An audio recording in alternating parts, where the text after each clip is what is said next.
निकल पड़े, जंगल में निकल पड़े।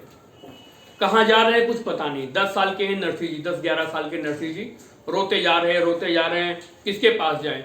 भाई भाभी तो ऐसा करते हैं और माता पिता है नहीं, अब कहाँ जाएं? छोटे से बच्चे कहाँ जाएं?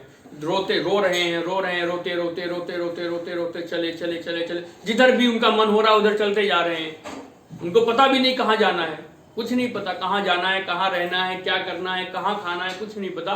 बस चलते जा रहे हैं, रोते जा रहे हैं। भगवान को यही कह रहे हैं कि भगवान तुम्हारी भक्ति का मुझे यही फल मिलना है।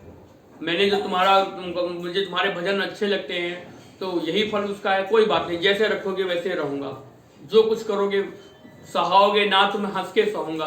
कहते कहते रोते रोते चले जा रहे हैं, चले जा रहे हैं, चले जा रहे हैं। और चलते चलते चलते चलते चलते चलते 5-6 किलोमीटर दूर चले तो वहां पर एक शिव जी का मंदिर आया। और शिव जी का मंदिर तो क्या है कि जंगल में बना हुआ था बिल्कुल बीचों बीच में। और शिव जी की खासियत ये है कि वो ज्यादा उनको पूजा नहीं चाहिए, तो उनकी सेवा नहीं चाहिए शिव जी को। जैसे कि हम अपने ठाकुर जी की सेवा करते हैं, राधा माधव की हो, सीताराम जी की सेवा, उनको सेवा करनी पड़ती है। उनकी अष्टायाम सेवा होती है। उनको सुबह बाल भोग दो, राज भोग दो, शयन भोग दो, शयन आरती दो, दूध दो, सब कुछ देना पड़ता है। उनकी सेवा बहुत होती है। पर शिव जी के केस में ऐसा नहीं है। शिव जी बहुत कम सेवा से ही संतुष्ट होने वाले हैं, भोले बाबा हैं वो। बहुत कम सेवा से ही संतुष्ट हो जाते हैं, खुश हो जाते हैं। अगर कोई मन से उनको बेलपत्र भी चढ़ा दे, जल भी चढ़ा दे सच्चे दिल से, तो वो प्रसन्न हो जाते हैं। भोले बाबा हैं वो पूरे, इसलिए भोले बाबा कहते हैं थोड़ा सा भी हो तो खुश हो जाते हैं, वो थोड़े से भी खुश हो जाते हैं। तो जंगल में शिव जी का मंदिर था, शिवालय था। तो उस शिवालय में एक अपूजित शिव जी रहते थे। अब जंगल में कौन पूजा करने जाए शिव जी की? तो बहुत प्राचीन, बहुत पुराना मंदिर था और वो इंद्र का स्थापित किया हुआ मंदिर, सतयुग का मंदिर है वो। और उसको इंद्र ने स्थापित किया। जब इंद्र को शाप मिला था कश्यप ऋषि द्वारा, गौतम ऋषि द्वारा, जब अहिल्या वाला घटना हुई थी, अहिल्या जी की घटना हुई थी, और जब गौतम ऋषि ने शाप दिया था इंद्र को, तब इंद्र ने अपने पापों का निवारण करने के लिए वहां पर शिव जी की स्थापना की थी। तो वो सतयुग बहुत प्राचीन मंदिर है, सतयुग कालीन मंदिर है। लेकिन वहां पर उपेक्षित पड़ा हुआ था, क्योंकि वहां पर कोई पूजा करने जाता नहीं था, सेवा करने जाता नहीं था, जंगल में पड़ा हुआ था मंदिर। और वहां पर ही एक उनका भी मंदिर था, अन्नपूर्णा माता का। और आज भी दर्शन होते हैं वहां पर बंधुओं। हम लोग तो गए थे अभी कुछ दिन पहले जूनागढ़, तो वहां पर हम लोगों ने दर्शन किए वहां पे। तो उस इंद्रेश्वर भगवान के दर्शन किए, इंद्रेश्वर महादेव जी के दर्शन किए। और वहां पर ही नरसिंह जी जाकर के मंदिर देखा और वहीं पर जाकर के बैठ गए। और बैठ गए, रोते रहे रोते रहे रोते रहे रोते रोते, कब सो गए, फिर उठे, फिर देखा कोई नहीं है जंगल में, फिर रोने लगे। भूख प्यास लगी पर उनको कुछ याद नहीं, बस रोते जा रहे हैं, रोते जा रहे हैं, रोते जा रहे हैं, रोते जा रहे हैं। करते करते कहीं कहीं लिखा है 7 दिन बीत गए और कहीं कहीं लिखा है 3 दिन बीत गए। तो 3 दिन भी मान लेते हैं, तो 10 साल का बच्चा 3 दिन न कुछ खाया न कुछ पिया, रोए जा रहा है, रोए जा रहा है, रोए जा रहा है, रोए जा रहा है, रोए जा रहा है। और रोते रोते सो जाता है, फिर नींद खुलती है, फिर ध्यान उठता है, अरे मैं कहाँ हूँ, अरे मैं कहाँ हूँ, अरे मेरी भाभी ने मुझे भगा दिया, अरे अब मैं कहाँ जाऊँ, मैं क्या करूँ, मुझे कुछ नहीं चाहिए, मुझे कुछ नहीं चाहिए, मैं यहीं पर रो रो करके अपने प्राण दे दूंगा, यहीं पर अपनी जान दे दूंगा। ऐसा संकल्प मन में, कुछ नहीं खाऊंगा, कुछ नहीं पीऊंगा। तो पानी तो पी सकते थे, जल तो बहता ही रहता था पास में, लेकिन नहीं खाना पीना। अन्नपूर्णा माता जी का भी मंदिर वहां पर ही है, वो भी इंद्र के द्वारा स्थापित है। अन्नपूर्णा माता जी ने शिव जी को कहा कि अरे कोई बच्चा, छोटा सा बच्चा आया हुआ है, रो रहा है कब से, यहाँ पर 3 दिन हो गए उसको भूखे प्यासे, आपको बिल्कुल भी दर्द नहीं हो रहा? अरे हमारे यहाँ पे कोई भी अगर भूखा आदमी तुम्हारे दरवाजे पर आ जाए तो हमारी सभ्यता क्या है, हमारा संस्कार क्या है? भले ही हम ना खाएं, लेकिन अपने मांगने वाले को हमको देना चाहिए। अगर वो भूखा आता है, भूखा अतिथि कोई आता है, कोई याचक आता है, तो भले ही हमको अपनी थाली से देना पड़े, हमें उसको देना चाहिए। और ये बच्चा, छोटा बच्चा, अबोध बच्चा 3 दिन से रोए जा रहा है, रोए जा रहा है, रोए जा रहा है। आपको कुछ भी तरस नहीं आता? आपको दुख नहीं लगता? शिव जी ने कहा लगता तो है लेकिन मैं क्या करूं, उसको भोजन कराओ, उसको बेचारा भूखा प्यासा है, मर जाएगा, आपका अपयश होगा। शिव जी के मंदिर में एक भूखा प्यासा बच्चा मर गया। तो शिव जी प्रकट हुए। शिव जी कैसे प्रकट हुए? वो शिवलिंग जो थी ना उसको फोड़ करके शिव जी प्रकट हुए। और अभी भी आप दर्शन करेंगे उस इंद्रेश्वर महादेव जी के, तो वहां पर शिवलिंग जो है वो ऐसे फूटे हुए हैं, कमल के फूल की तरह मुंह खुला हुआ है उनका, शिवलिंग का। वहीं से प्रकट हुए शिव प्रकट हुए। अन्नपूर्णा माता को बुलाया, दोनों लोगों ने मिल करके अपने हाथों से भोजन कराया नरसिंह जी को।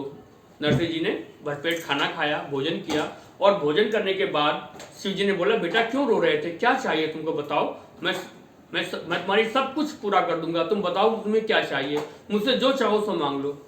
नरसिंह जी ने कहा मुझे क्या चाहिए? अब 10 साल के बच्चे वो क्या मांगू सोच रहे हैं। मांगो बेटा, कुछ भी मांगो, मैं आज दे दूंगा, मैं बहुत प्रसन्न हूं तुम पर, बताओ क्या चाहिए। अब नरसिंह जी ने भोजन कर लिया था तो थोड़ा सा दिमाग भी चलने लगा था, तो दिमाग भी कहाँ चले भूखे आदमी का, भोजन पानी कर लिया तो दिमाग चल रहा है। अब सोच रहे हैं क्या मांगू। फिर उनको कुछ समझ में नहीं आया कि आखिर क्या मांगू। फिर उन्होंने कहा कि आपको जो चीज सबसे प्यारी हो वो मुझे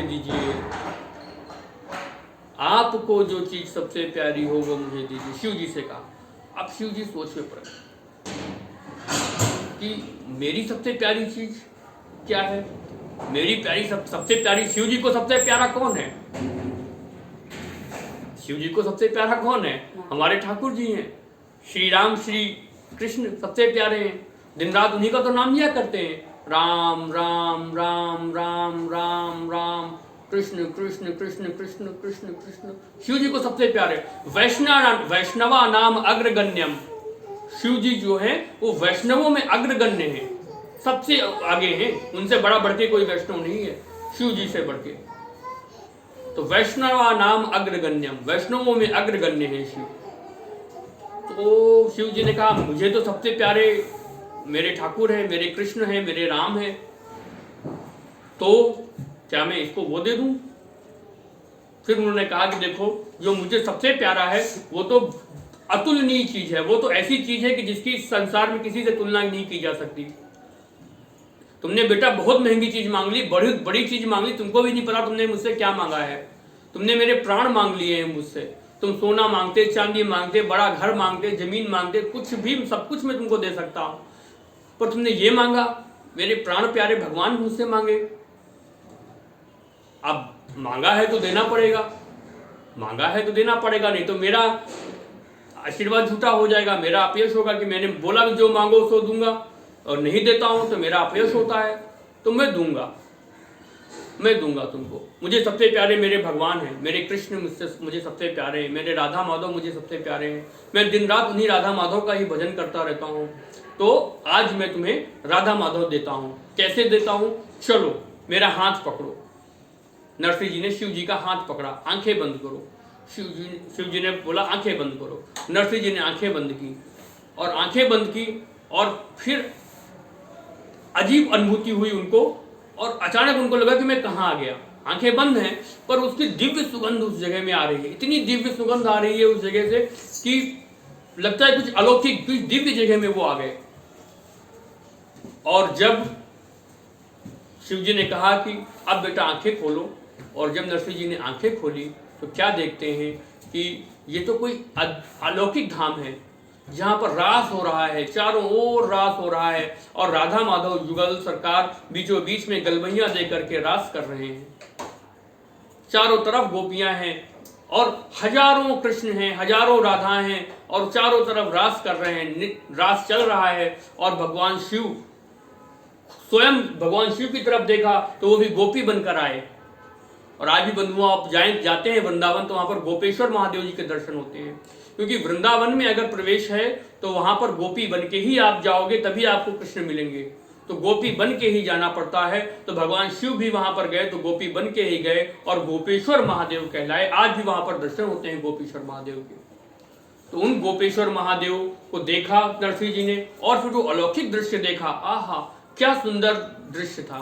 चारों तरफ ऐसा लगता था कि कोई जो जहां रास मंडल है उसमें हीरे मणियां मोती चमक रहे हैं, दमक रहे हैं, करोड़ों सूर्य चमक रहे हैं, एक साथ करोड़ों सूर्य चमक रहे हैं। और जिधर देखो उधर ही सोना चांदी की सब सजावट हो रखी है, और जिधर नजर देखो तो उधर कृष्ण ही कृष्ण दिखते हैं। जिधर बड़ा गोला बना करके, जैसे हम लोग गरबा करते हैं ना, तो वैसे ही गरबा कर रहे हैं। बहुत बड़ा घेरा है, बहुत बड़ा घेरा, जहां जहां तक नजर जाती है वहां वहां तक भगवान दिखाई देते हैं। कृष्ण राधा कृष्ण राधा कृष्ण राधा कृष्ण राधा कृष्ण राधा, जिधर नजर जाती है उधर कृष्ण राधा दिखाई देते हैं। और बीचों बीच में वहां पर श्री एक कृष्ण युगल बीचों बीच में है, और वहां पर अष्ट सखियां उनकी सेवा कर रही हैं। कोई चवर डुला रही हैं, कोई उनको पान का बीड़ा लेके खड़ी हैं, कोई फूलों का श्रृंगार कर रही हैं, कोई सब अपने अपने काम कर रही हैं, अष्ट सखियां।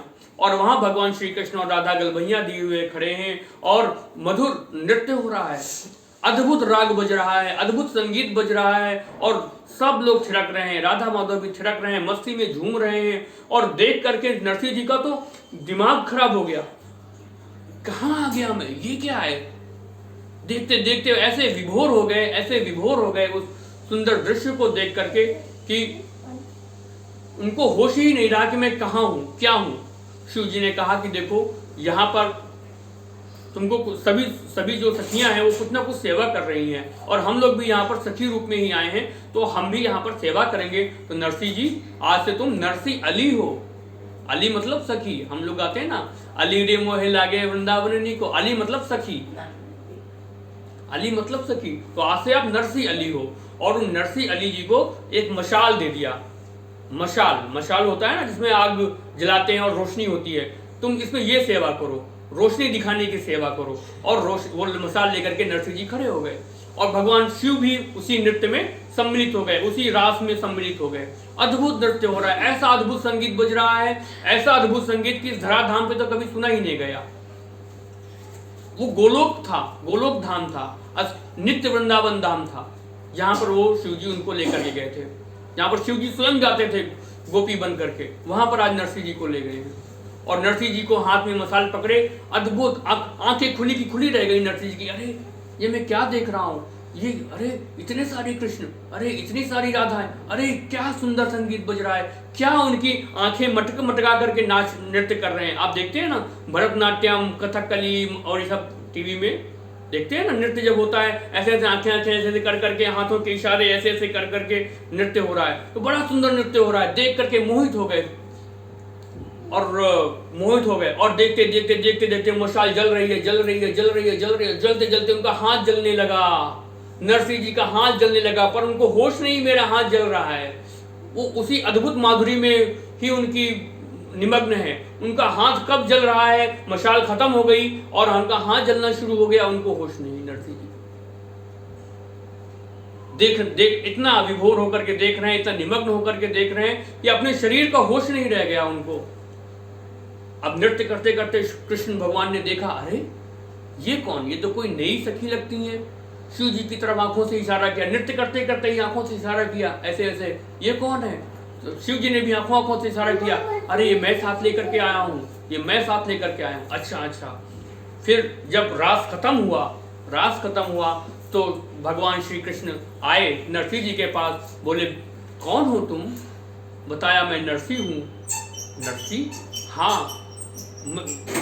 और फिर जब उन्होंने नरसिंह जी ने अपना परिचय दिया तो भगवान ने उनको बहुत आशीर्वाद दिया। उनका जो हाथ जल गया था उसको भी ठीक किया, उसको स्वस्थ कर दिया उनके हाथ को, और नरसिंह जी को एक करताल और तानपुरा दिया कि जाओ, और अभी यहाँ पर अभी तुम्हारा समय नहीं आया है, तो आप तुमको यहीं पर आना है, लेकिन अभी तुम्हारा समय नहीं है। अभी वापस से धरती पर जाओ, पृथ्वी पर जाओ, और पृथ्वी पर जा करके भक्ति का प्रचार प्रसार करो, भक्ति लोगों को सिखाओ, और भक्ति के शिरोमणि बनो।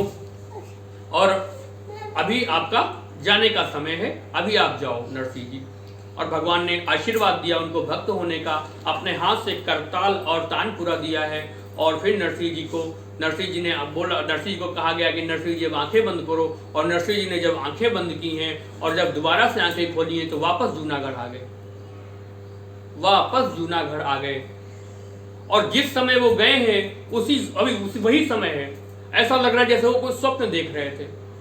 ये तो स्वप्न देखते हैं ना, स्वप्न देख रहे हैं और नींद खुलती है, अरे ये तो मैं क्या देख रहा था, उनको लग रहा है मैं स्वप्न देख रहा हूं, और उस स्वप्न की अनुभूति में प्रसन्न हो रहे हैं, बहुत खुश हो रहे हैं। अरे क्या सुंदर झांकी थी, क्या सुंदर दृश्य था राधा माधव का, कैसे सुंदर नृत्य चल रहे थे, कैसे सुंदर उनकी आंखों की मटकन थी, कैसे वो शरीर को झुका रहे थे, कैसे वो शरीर को हिला हिला के नृत्य कर रहे थे। आहा, क्या सुंदर मोहिनी, देख करके आप व्याकुल हो गए।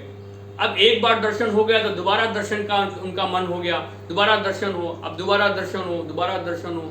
और फिर इधर भगवान के आदेशानुसार फिर से उन्होंने अब गृहस्थ होने का निश्चय किया, और फिर माणिक गौरी जी के साथ उनका विवाह हुआ। नरसिंह जी का 16 वर्ष की अवस्था में नरसिंह जी का माणिक गौरी जी के साथ विवाह संपन्न हुआ, और गृहस्थ में वो रहने लगे। अब उस घर में नहीं रहते थे जहां पर वो पहले रहते थे, जूनागढ़ में ही रहते थे, पर वो दूसरे घर में रहते थे। जो अभी भी अगर जूनागढ़ आप जाएंगे तो वहां पर नरसिंह जीना चोरों के नाम से दर्शन होता है, वहां पर वो उन्होंने अपनी कुटिया बनाई और वहीं पर वो रहने लगे अपने परिवार के, अपनी पत्नी और बच्चों के साथ। उनके 2 बच्चे हुए, एक बेटी हुई और एक बेटा हुआ। बेटी का नाम रखा गया कुंवर बाई, और बेटे का नाम रखा गया सांवल दास। तो एक बेटी और एक बेटा हुआ, और उस कुटिया में सब लोग खुशी खुशी रहने लगे। दिन रात भक्ति में ही डूबे रहते थे नरसिंह जी, दिन रात अच्छे अच्छे सुंदर सुंदर पद लिखें, नए नए प्रभातियां लिखें, और संतों की सेवा करें। साधु संत आए तो उनकी सेवा करें, घर पर बुलाएं और उनको भोजन कराएं, उनके साथ सत्संग करें, भजन कीर्तन करें। सुनने में पा जाए कि कहीं कथा हो रही है तो सारे काम छोड़ करके कथा में चले जाएं, कहीं सत्संग हो रहा है तो सब काम छोड़ करके सत्संग में चले जाएं। कुछ भी इस तरह से होता था ना, तो दिन भर वो भक्ति में ही डूबे रहते थे। और उनकी पत्नी भी बड़ी अच्छे स्वभाव की मिल गई थी, पत्नी भी माणिक गौरी जी भी बड़े अच्छे स्वभाव की मिल गई थी, पूरा सहयोग करती थी पति को, और इस तरह से उनकी गृहस्थी की गाड़ी चल रही थी। लेकिन क्या, जलने वाले बहुत लोग होते हैं, बहुत लोग एक ईर्ष्या करने वाले होते हैं, तो उनसे भी बहुत लोग ईर्ष्या करते थे। तो एक बार क्या हुआ कि गांव के लोगों ने कहा, रे नरसिंह, तेरे पिता मर गए और तूने कुछ भी नहीं किया, ना तेरे भाई ने कुछ किया ना तुमने कुछ किया, अरे पिता का श्राद्ध तो करो। एक पिता का श्राद्ध भी नहीं किया तुमने, कब से तुम्हारे पिता मर गए, श्राद्ध तो होना चाहिए, तुम्हारे पिता को मुक्ति कैसे मिलेगी, श्राद्ध करो, तुमको श्राद्ध करना चाहिए। अरे पंडित जी, मेरे पास कहाँ धन है, मेरे पास पैसे कहाँ हैं जो मैं श्राद्ध करूं, मैं कहाँ से लाऊंगा। नहीं, श्राद्ध तो करना चाहिए, भले ही तुम एक ब्राह्मण को बुला के खिला दो, पर श्राद्ध करो। तो नरसिंह जी ने कहा ठीक है। अब एक ब्राह्मण का बोला और उसने बोल दिया कि चलो ठीक है, एक आदमी को बुलाया और बोला कि पूरे एक ब्राह्मण को बोलाओ खाने के लिए कि नरसिंह जी के यहाँ श्राद्ध का भोजन करने आ जाए। अब वो जो ईर्ष्या करने वाले लोग थे, उन्होंने क्या किया, पूरे गांव में बोल दिया जा करके कि नरसिंह जी के यहाँ श्राद्ध का भंडारा है, नरसिंह जी के यहाँ श्राद्ध का भंडारा है, नरसिंह जी के यहाँ श्राद्ध का भंडारा है, नरसिंह जी के यहाँ। अरे सब लोग बोले, अरे नरसिंह के यहाँ श्राद्ध का भंडारा, अरे वो तो कंगाल ब्राह्मण, उसके यहाँ कहाँ से पैसे आ गए इतने सारे, अरे हमको क्या करना है, हमको तो खाने से मतलब, खाने चलेंगे सब। और नरसिंह जी ने तो एक आदमी का बोला था, और यहाँ तो सब पूरा गांव को बोलाया वो। अब देखें नरसिंह क्या करता है, बड़ा भक्त बनता है, देखते हैं इसकी भक्ति कहाँ जाती है, ऐसा करके देखते हैं। अब नरसिंह जी तो उनको अपने भजन में मगन, उनको कुछ मतलब ही नहीं, अपना गा रहे हैं, करताल और तान पूरा लिए गा रहे हैं, भजन गा रहे हैं, भगवान की सेवा कर रहे हैं, ठाकुर सेवा चल रही है। अब श्राद्ध का दिन आ गया, तो नरसिंह जी ने क्या देखा, पूरा गांव चला आ रहा है श्राद्ध में। अरे मैंने तो एक आदमी को बोला था, ये तो सारे इतने सारे चले आ रहे हैं, सबके सब मेरे पास तो कुछ भी नहीं है, अरे खुद के खाने के लाले पड़े हैं, यहाँ पर मैं 200-300 आदमी आ रहे हैं, मैं इनको कहाँ से खिलाऊंगा, क्या खिलाऊंगा, क्या, मेरे पास तो कुछ भी तैयारी नहीं। हे भगवान, ये क्या हो गया। अब उन्होंने सोचा कि भगवत इच्छा से ही हो रहा है, भगवान की इच्छा से ही हो रहा होगा, तो भगवान ही करेंगे व्यवस्था, मुझे टेंशन क्यों लेना। भगवान टेंशन ले, मुझे टेंशन लेने की जरूरत नहीं। भगवान को ही टेंशन लेने तो वो अपना भजन में ही मगन, भजन करते रहे, भजन करते रहे। माड़ी गौरी जी ने कहा कि अरे इतने सारे लोग आ गए हैं, सब बैठ गए हैं और घर में कुछ इंतजाम नहीं खाने पीने का, और तुम भी भजन में लगे हुए हो, अरे क्या करें। अच्छा, मैं चिंता ना करो, मैं जाता हूँ, बाजार जाता हूँ और सामान लेकर के, कच्चा सामान लेकर के आता हूँ, फटाफट तुम रसोई बना देना। अच्छा ठीक है। अब नरसिंह जी चले बाजार से, सोचा किसी से उधार मांग लेंगे, उधार सामान ले लेंगे, आटा, चावल, दाल, घी, बूरा, तेल, जो भी होगा सब उधार ले लेंगे, बाद में हिसाब से। अब लोग गांव के लोग थे तो दे देते थे, बाद में दे देंगे, चलो कोई बात नहीं, ज़्यादा हो जाएगा चुकाएंगे धीरे से। अब चले रास्ते में लेने के लिए सामान। अब रास्ते में सामान लेने चले तो देखा कि एक संत मंडली जा रही है, बजाते बजाते, गाते बजाते जा रही है। हरे रामा रामा रामा हरे हरे, हरे कृष्णा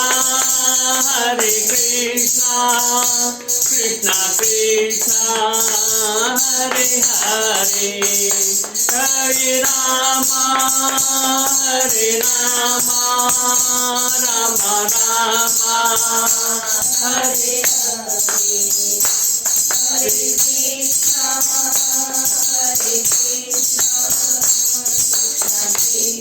जो जो गाओ। हरे रामा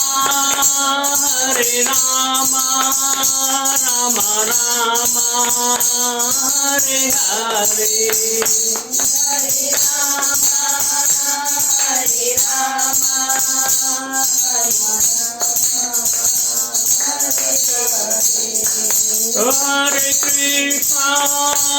हरे कृष्णा कृष्णा कृष्णा हरे हरे,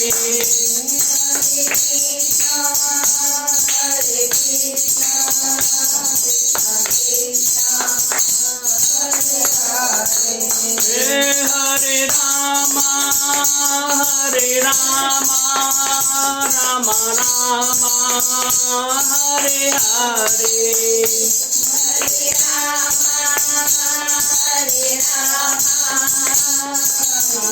हरे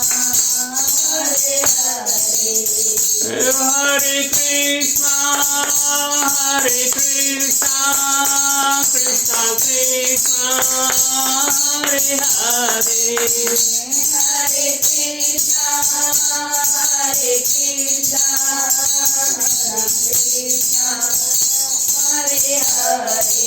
इस तरह से संत मंडली गाते बजाते भजन करते चली जा रही है। अब नरसिंह जी झोला लेकर के गए सामान लेने। अब देखा अरे संत, अब संत में तो प्राण बसते हैं, जान बसती है उनकी। संत को देख लिया तो बस सब भूल गए। घर में ब्राह्मण बैठे हैं, खाने के लिए श्राद्ध चल रहा है, सब पत्नी परेशान है, सब भूल गए, कुछ याद नहीं। अब तो बस संत ही याद है उनको, और कुछ याद नहीं। अरे गए, सबको साष्टांग किया, दंडवत किया। महाराज जी कहाँ से आए आप लोग? अरे हम लोग वृंदावन से आए। वृंदावन से आए, यहाँ पर कहाँ आपका सत्संग होने वाला? हाँ हाँ सत्संग होने वाला है, चलो तुम भी चलो। वो भी साथ में लग गए। हरे रामा रामा रामा हरे हरे, हरे रामा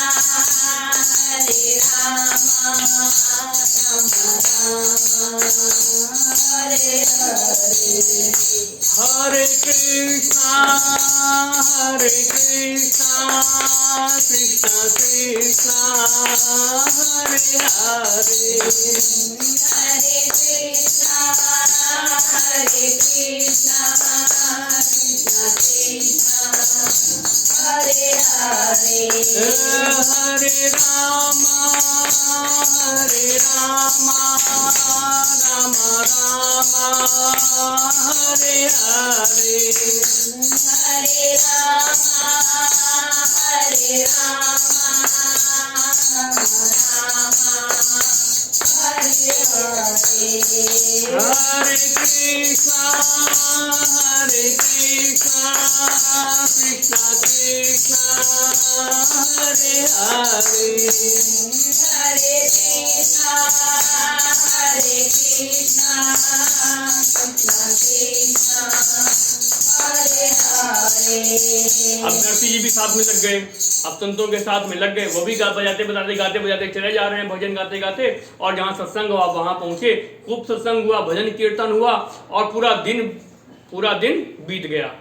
पूरा दिन गए, सुबह सुबह गए और कब शाम हो गई, कब रात के 8-9 बज गए, भजन सत्संग कीर्तन चलता रहा, कुछ याद नहीं रहा। अब जब सत्संग कीर्तन खत्म हुआ तो उनको, अब इधर सत्संग कीर्तन चल रहा है और इधर क्या हो रहा है, यहाँ पर नरसिंह जी के घर में क्या हो रहा है।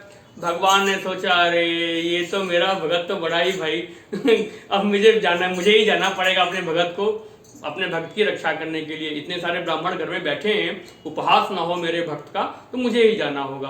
अब क्या किया, भगवान ने नरसिंह जी का रूप बनाया। भगवान नरसिंह जी का रूप बना करके आए और नरसिंह जी का रूप बना करके आए और बहुत सारा सामान लेकर के आए, खूब सारा आटा, दाल, चावल, घी, तेल, गुड़ सब लेकर के आए और लेकर के दिया साथ में। और साथ में 2-4 बनाने वाली को भी लेकर के आए, खाना बनाने वालियों को भी लेकर के आए। ये लो इतना सारा सामान लाया और ये लोग जल्दी जल्दी रसोई बनाओ और ब्राह्मणों को खिलाओ, ब्राह्मणों को श्राद्ध कराओ। अब खूब बढ़िया दावत हुई, खूब सुंदर दावत हुई, लोगों ने खूब भरपेट खाया, खूब मजे उड़ाए, खूब। और ब्राह्मण आपस में खाना पूछी भी कर रहे हैं, अरे इसके पास तो खुद को खाने की नहीं है, हम तो सोच रहे थे खाली पेट ही जाना पड़ेगा, इसका उपहास उड़ाने का मौका मिलेगा, मजाक उड़ाएंगे इसका कि अरे बड़ा आया 200-300 आदमी को खाना खिलाने वाला, खुद तो खाने का है नहीं ठिकाना, क्यों बुला लेता है फिर ऐसे ही। अरे यहाँ तो उल्टा ही दांव पड़ गया, कहाँ से इसके पास इतने पैसे आ गए, कैसे यहाँ से इतना सारा व्यवस्था कर पाया, ये कहाँ से इंतजाम कर पाया, खाना भी खा रहे हैं और एक कानाफूसी भी सारे ब्राह्मण करते जा रहे हैं। बड़ी अच्छी दावत हुई, बड़ा अच्छा सब कुछ हुआ और संतुष्ट होकर के दक्षिणा भी दी गई सबको, सारे ब्राह्मणों को दक्षिणा भी दी गई और फिर वो सब ब्राह्मण विदा हुए। और इधर तो ये चल रहा है और उधर क्या हुआ, नरसिंह जी को जब रात के 8-9 बज गए, अब याद आई, अरे मैं तो घर में तो श्राद्ध है पिताजी का और मैं तो सामान लेने निकला था, अरे क्या हुआ होगा वहां पर, अरे मेरी माड़ी गौरी तो बड़ी परेशान हो गई होगी वहां पर, और इतने सारे 200-300 ब्राह्मण, अरे सब मुझे श्राप दे रहे होंगे, सब मुझे गालियां दे रहे होंगे, अरे जल्दी जाना चाहिए। तुरंत विदा मांगी सभी साधु संतों से और विदा लेकर के जल्दी जल्दी भागते आए। देखा मार्केट, देखा कुछ सामान लेकर चलूं, अब देखा सब दुकानें बंद हो गई, अब 8-9 बजे दुकानें बंद हो गई, गाँव था उस समय, दुकानें बंद। अरे अब तो बड़ा सुनने को मिलेगा, पत्नी बड़ी खरी खोटी सुनाएगी, और सुनाए भी क्यों ना, मेरी ही गलती है, मुझे तो होश ही नहीं रहा, याद ही नहीं रहा। अरे अब घर आए तो देखा कि वहां पर सब पत्तलें पड़ी हैं बाहर, घर के बाहर खूब सारी पत्तलों का ढेर ऊंचा लगा हुआ पड़ा है। अरे इतनी सारी पत्तलों का ढेर मेरे घर के सामने, क्या दावत हो गई, श्राद्ध की दावत हो गई, पर पैसे कहाँ से आए, सामान कहाँ से आया, हमारे घर में तो कुछ था नहीं, चलो अंदर जाके देखता हूँ। अंदर गए तो पत्नी बड़ी खुश, अरे आज तो बड़े अच्छे से सब काम हो गया, अरे ये बहुत अच्छे से सब काम हो गया, सब ब्राह्मण लोग सब संतुष्ट होकर के गए, खूब आशीर्वाद दिया उन लोगों ने। अच्छा तो ये आया कहाँ से सब सामान, इतना सब सामान तो हमारे पास था नहीं, इतने लोगों को खिलाने का आया कहाँ से, अरे आप ही तो लेकर के आए थे, और साथ में तो 2-3 खाना बनाने वाली भी लेकर के आए थे, और उन लोगों ने मिलकर के और मैंने मिलकर के रसोई तैयार की और सब ब्राह्मणों को जिमाया, दक्षिणा भी दी। अरे आज तो मजा आ गई, बहुत बढ़िया रहा, बड़ा आनंद हुआ। मैं आया था, अरे मैं तो वहां पर, अरे साधुओं की टोली आई थी एक वृंदावन से, भजन गाते जा रहे थे, तो मैं भी उनके साथ हो लिया, और भजन गाते गाते और सत्संग करते करते मुझे तो याद ही नहीं रहा, और अभी मुझे याद आया तो मैं भागते अभी आया हूँ। तो आप नहीं आए थे सामान लेकर के? नहीं, मैं नहीं आया, जरूर मेरे ठाकुर जी होंगे, आए होंगे, हाँ ठाकुर जी होंगे। अब उन लोगों को जब ऐसा लगा कि और कौन आएगा, ठाकुर जी आए होंगे नरसिंह जी का वेश बना करके, तो उन लोगों को बड़ा आनंद हुआ, बड़े खुश हुए, और प्रभु की कृपा का बड़ा ही उन्होंने आस्वादन किया, बड़ा ही अच्छा लगा उनको कि भगवान इतने भक्त वत्सल हैं कि हमारे लाज बचाने के लिए, हमारी इज्जत बचाने के लिए, पूरे गांव में हमारी बेइज्जती होने के लिए जो प्लान बनाया गया था उसको भगवान ने फेल कर दिया और आज हमारी इज्जत बची।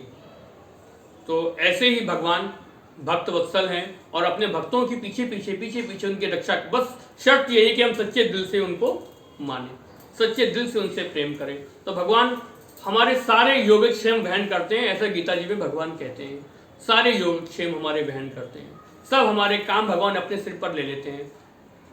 तो ऐसे ही एक बार क्या हुआ, नरसिंह जी का एक और प्रसंग है। इस प्रसंग कह के आज की कथा को यहीं विराम करेंगे, फिर कल या फिर जब भी अगला होगा फिर उसके बाद कहेंगे। तो एक दिन क्या हुआ कि नरसिंह जी के पास बहुत सारे संत आ गए। अक्सर संत आते रहते थे, साधु संत आते रहते थे, उनके घर में मालूम था कि भक्त है और साधुओं का और साधु संतों का बड़ा सम्मान करने वाला है, बड़ी सेवा करता है। तो भक्तों की टोलियां आती थी तो प्रायः नरसिंह जी के यहाँ ही आकर के रुकती थी, नरसिंह जी के यहाँ ही पर आते थे। अब एक बार 20-25 साधु संतों की टोली आई नरसिंह जी के घर में, और नरसिंह जी के घर में तो हमेशा हालत वही रहती थी, खाने को नहीं रहता था, मुश्किल से जुगाड़ हो पा रहा था, अपना खुद का चलता था। अब नरसिंह जी को परेशान हो गए कि क्या करूं, अब 20-25 साधु संत आए हैं, इनके भोजन प्रसाद की व्यवस्था कैसे होगी, घर में तो कुछ भी नहीं, एक दाना भी अनाज का नहीं, क्या करें। फिर नरसिंह जी ने सोचा कि चलो एक काम करता हूं। तो नरसिंह जी एक वैश्य के यहाँ गए जो ब्याज पे पैसे देता था, अब ब्याज पे पैसे जरूर देता था, लेकिन उसके बदले में पहले वो सामान लेता था कि कोई सामान दो, अपना कीमती सामान, वो मैं रखूंगा, उसके बाद तुमको ब्याज पे पैसे दूंगा। तो इस तरह का एक व्यापारी था। तो उसके पास वो नरसिंह जी गए और अपनी मूंछ का एक बाल तोड़ा और उसको हाथ में रख लिया और बोले कि मेरे यहाँ मुझे थोड़ा सा पैसे की जरूरत है, 100 रुपए की जरूरत है, 100 रुपए चाहिए। बोले 100 रुपए तो मिल जाएंगे, पर रखने के लिए क्या है, क्या रखोगे? तो नरसिंह जी ने अपनी मूंछ का एक बाल तोड़ा और उनको दे दिया, ये बाल रखो मेरा। क्योंकि मूंछ का बाल एक सम्मान का प्रतीक है, एक शान का प्रतीक है, प्रतिष्ठा का प्रतीक है मूंछ का बाल। तो मूंछ का बाल उस वैश्य को दे दिया और मूंछ के बाल को पेपर लिया और उस पेपर पे ऐसे मूंछ के बाल को ऐसे करके उस वैश्य ने अपने पास रख लिया और रख करके 100 रुपये नरसिंह जी को दे दिया। नरसिंह जी 100 रुपये लेकर के चले गए और बाजार से सामान खरीदा, सीधा आटा, गुड़, तेल, चावल, घी, भूरा खरीदा और ले करके अपनी माड़ी गौरी जी को दे दिया, अपनी पत्नी को दे दिया कि भाई भोजन बनाओ, रसोई तैयार करो और ठाकुर जी को भोग लगा करके संतों को पवाओ। एक व्यक्ति देख रहा था ये चीज कि अरे ये क्या, मूंछ का बाल इसने रख दिया और ये ले लिया। उसने बोला मैं भी चाहता हूँ, और मूंछ का बाल तोड़ने में क्या है, मूंछ का बाल मैं भी दे देता हूँ, पैसे उधार ले लेता हूँ, फिर नहीं दूंगा पैसे, क्या है, मूंछ का बाल ले जाएगा। एक आदमी ये सुन रहा था, देख रहा था ये ऐसा प्रसंग। तो वो आदमी आया और सेठ जी से बोला, सेठ जी मुझे 500 रुपये चाहिए। 500 रुपये चाहिए? हाँ मिल जाएंगे। क्या है, क्या रखोगे सामान, मेरे पास गिरवी, क्या सामान रखोगे? बोला सामान तो मेरे पास नहीं है, मूंछ का बाल है, चलेगा? तो बोला हाँ चलेगा। तो उसने एक मूंछ का बाल ऐसे तोड़ा और डाल लो। नहीं ये नहीं चलेगा, ये टेढ़ा है, सीधा बाल दो। तो उसने कोई बात नहीं, दूसरा दे देता हूँ, ऐसा दूसरा बाल तोड़ा, दिया। अरे ये भी टेढ़ा है, सीधा बाल चाहिए, मूंछ का बाल सीधा होना चाहिए। फिर एक बाल दूसरा तोड़ा, ये लो, ये भी टेढ़ा है, सीधा, एकदम सीधा होगा उसमें चला लूंगा, 500 रुपये तो उसके बदले में तुमको मैं दे दूंगा, पर सीधा बाल होना चाहिए। ऐसा करते करते 8-10 बार उसने नाक का बाल तोड़ के दिया। पर वो सेठ जी हर बार कहते रहे भाई टेढ़ा है। बोला अरे जा भाई, तुम्हारे नहीं लेने पैसे, मैं ऐसा कितना मेरे को कष्ट हो रहा है, तुमको पता है बाल तोड़ने में कितना कष्ट होता है? कोई बाल ऐसे तोड़ना हो कितना मुश्किल होता है, दर्द होता है भाई। बाल कोई तोड़े तुम्हारा तो कष्ट नहीं होगा, दर्द नहीं होगा, तो दर्द होता है। अब तुम अरे 1 बार 2 बार 3 बार 8-10 बार हो गया, बोला टेढ़ा है। बोला नहीं लेना भाई। तो बोला तुमने उसको तो दे दिया, अभी एक आया था एक आदमी, उसको तो तुमने मूंछ का बाल तोड़ा, उसने दे दिया, क्या उसका बाल सीधा था? तो बोला यही अंतर है, मैंने उसका बाल क्यों ले लिया तुमको पता है? मैंने एक बार पहले आया था मेरे पास, तो उसने भी ऐसे ही किया, मैंने उसके साथ भी यही किया, उसको बोला कि सीधा बाल दो, ये टेढ़ा है, ये दूसरा तोड़ो, दूसरा तोड़ो। तोड़ते तोड़ते तोड़ते तोड़ते 50 60 70 बाल तोड़ दिया उसने अपनी मूंछ के। तोड़ता गया तोड़ता गया तोड़ता गया। और पैसे किस लिए चाहिए थे उसको? साधु संतों की सेवा के लिए चाहिए थे। मतलब अपने खर्चे के लिए नहीं चाहिए थे उसको, साधुओं की सेवा करने के लिए पैसे चाहिए थे।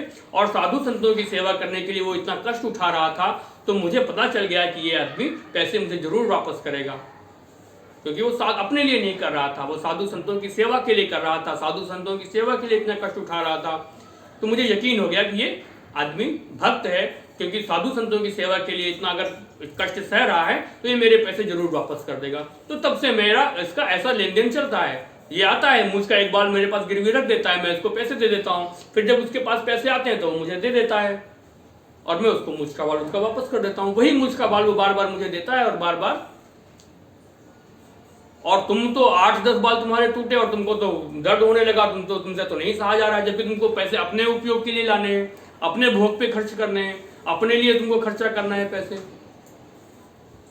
तो इस तरह से नरसिंह जी के चरित्र, बहुत सारे चरित्र हैं, कितना कहें समय कम है, तो बाकी का आज के चरित्र को यहीं पर विराम देते हैं।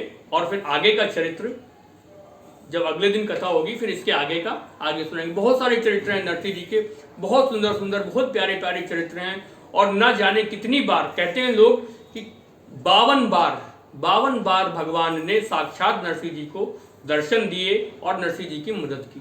52 बार। यहाँ हम लोग एक बार भी भगवान को देखने के लिए तरसते हैं और वहां पर प्रेम के वश में आकर के भगवान 52 बार नरसिंह जी की मदद करने आए साक्षात रूप से। तो ऐसे नरसिंह जी का चरित्र सुनने का हम लोगों को सौभाग्य प्राप्त हो रहा है। और आगे की आज की कथा को यहीं विराम करते हुए बाकी का प्रसंग हम अगले दिन कहेंगे। तो जोर से बोलिए जय जय श्री राधे, जय